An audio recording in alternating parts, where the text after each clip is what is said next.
Well, from the angle of social commentary or social critique, the Diddy case is quite rich. There's a lot to talk about. For me, the most interesting thing is what is demonstrated on multiple levels about the Western psyche. I mean, whether it's Weinstein or Epstein or Diddy or, say, R. Kelly or Dominique Strauss-Kahn, who everyone forgets about, the predation and the degeneracy of the super rich is always met with disingenuous shock and disgust. While simultaneously, without fail, we're also always told that everyone knew what these people were doing for years. And in fact, I think that most people do understand that this is how the super rich behave. So the shock is not genuine. But if we're being honest, the disgust isn't genuine either. Because in fact, being rich enough to behave this way is precisely why many people want to be rich. The predation and the degeneracy are not peculiarities of the wealthy. The thing that makes them different is that they have the resources that enable them to do it. But for a very large percentage of people in the West, the only thing that's preventing them from behaving the same way is their comparative poverty, not their comparative piety. The rich are not necessarily any worse than the rest of the people morally. Their wealth just removes the constraints that restrict other people from being just as bad. I mean, if you look at popular entertainment, the sort of lifestyles that are promoted in popular entertainment and were promoted in the film and music industries by the likes of Weinstein and Diddy and R. Kelly and everyone else, that's the degenerate, debauched, hedonistic, anti-human, immoral lifestyle that they themselves were living and to which the consumers of that entertainment aspire. It's completely consistent with the mentality of colonizers and slave masters. The fantasy lifestyle for Westerners is brutal.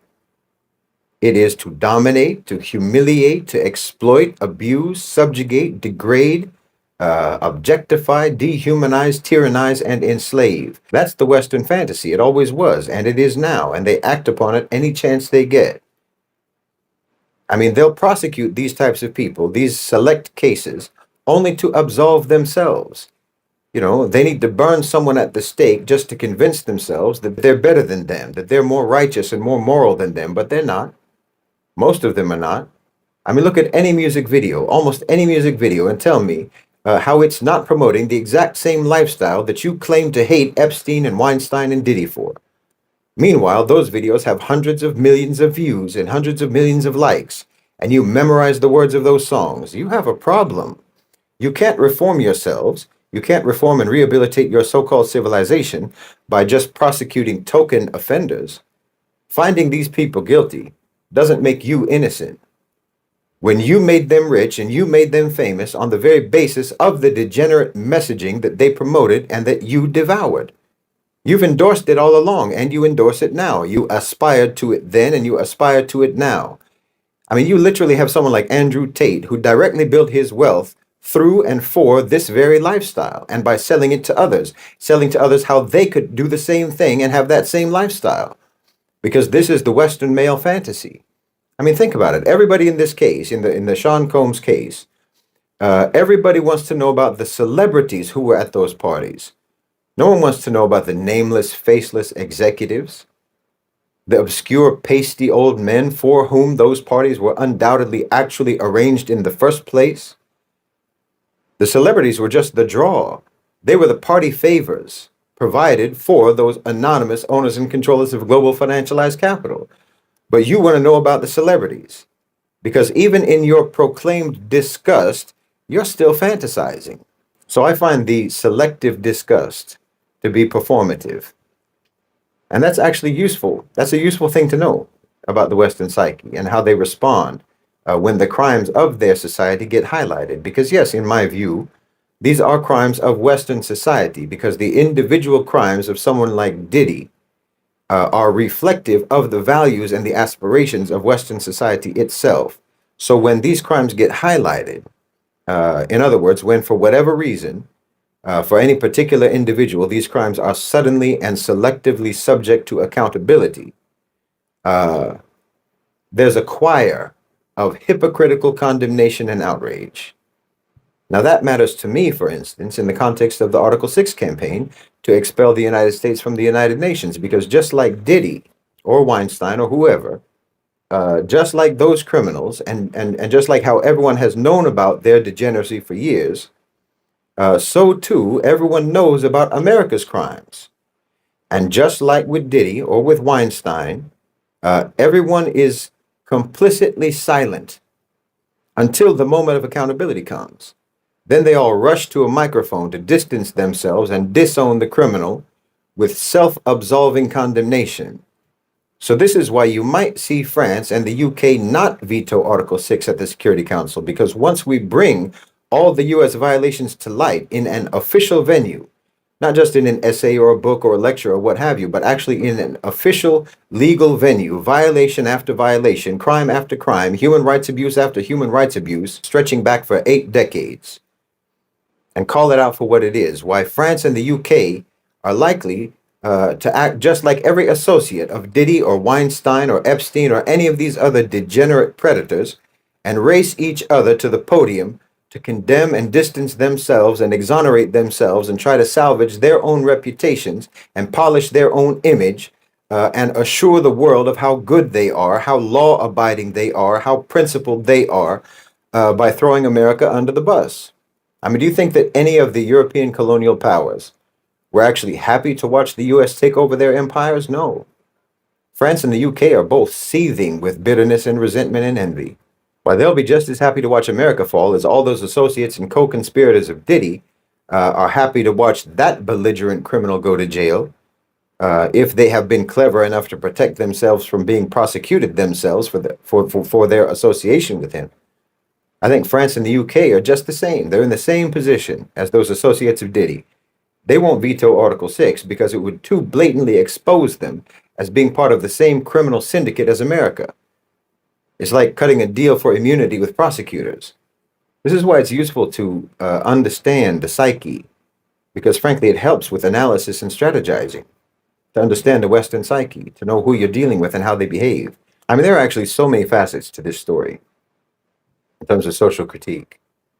Like the fact that, okay, someone like Diddy, and actually most of the artists who were associated with him, were actually mediocre talents at best, with one or two exceptions.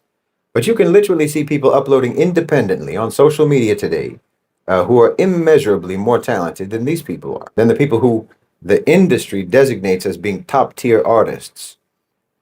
Now, to me, that reflects the financialization of the economy, whereby billionaires are created not by producing, not by creating, not by manufacturing, not by actually making excellent products, but just by manipulation of financial markets. Virtual money, virtual valuation of shares, stocks, what have you.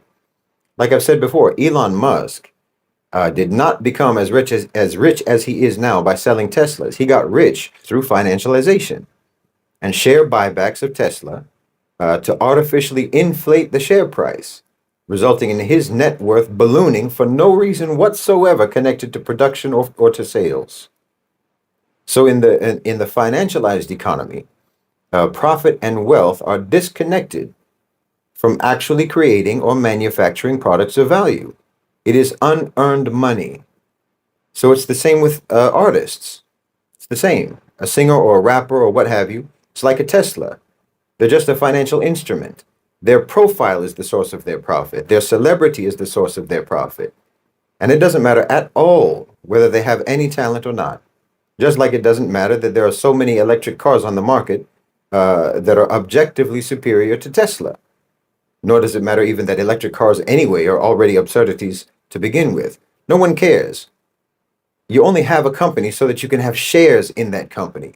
Making things is tertiary to the purpose of a company, just like talent and producing quality songs or performances or what have you is tertiary to the purposes of an artist or a performer.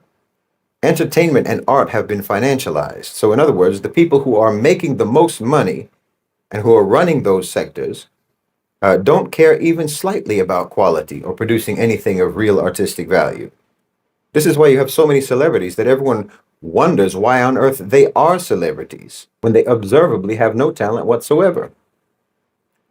I mean, the most obvious example, of course, is the Kardashians. who don't even pretend to have a talent. But I mean, you can find countless others among those people who the entertainment industry tells us are the most talented people in their field, but who are painfully mediocre in reality. Well, okay, this is in and of itself corruption. These are people who have built wealth without building value. So it's both corruption and immaturity. It's deceitful and parasitic, and it divorces reward from merit, from work, from discipline, from worth. It's getting without deserving. So you don't go through the development process as a person or as a society that you have to go through to actually deserve reward. That's the maturation process that can actually make you appreciate the reward once you have earned it. It's the maturation process that gives you integrity, because unearned reward is just the other side of the coin of unaccountability. You know, if you can have unearned reward, then you will also feel that you should not have earned punishment. These are the two sides of the same attitude, because you gained your wealth and your fame and so on outside the traditional framework of merit, hard work, and talent. So you will also feel that you exist outside the framework of accountability in terms of your wrongdoing. You're someone for whom the rules do not apply, because if the rules applied, well, then you wouldn't even be rich and famous, because you don't deserve that and you haven't earned that by producing value. So you think that the rules don't apply either to your merit or to your demerit. This is very, very Western. So now you have people controlling incredibly influential cultural sectors who don't care in the least about producing quality. These people give you the soundtrack, the reference points, the lexicon, the standards, the style, the attitude, the perspective, the personality, the ambiance that pervades your whole society and culture. These degenerate, deranged, deceitful, diabolical people are like the cinematographers who set the framing of your view of the world. They're the filter of popular culture that's placed over the lens through which you see reality. And it's a very dark and very warped lens. But again, this is your so-called civilization. You know, you have this thing now going around now. I've seen it online that people openly talk about, what they call yachting, which is nothing but celebrities and models and actors, singers, what have you, literally being paid to fornicate with wealthy men on yachts, basically floating Diddy parties. And no one's offended, no one is outraged. Somehow for you, this is not disgusting, because the lottery mentality of the West, you all hope to one day be one of those rich men on one of those yachts, because you just take it as a given that this is the sort of thing that the rich get up to. And the only reason you don't get up to the same kind of debauchery and the same kind of predation as the rich is just because your finances prevent you. Not your morality, your finances. I mean, do you see how this looks to a Muslim? I mean, we see your social media platforms, Instagram, X, what have you, Facebook. These are largely being used just as delivery platforms, directing people to OnlyFans accounts or bookings for prostitutes. Your whole popular culture hypersexualizes women, glorifies violence, condones prostitution, promiscuity, drug use, drinking, pimping, gangsterism, and crime. And then you clutch your pearls in shock and disgust when one of you gets caught doing in real life what you always promoted in your songs and videos and movies. When you get caught acting in real life the same way that you acted on screen. When you get caught living the lifestyle that all of you tell each other is living the dream.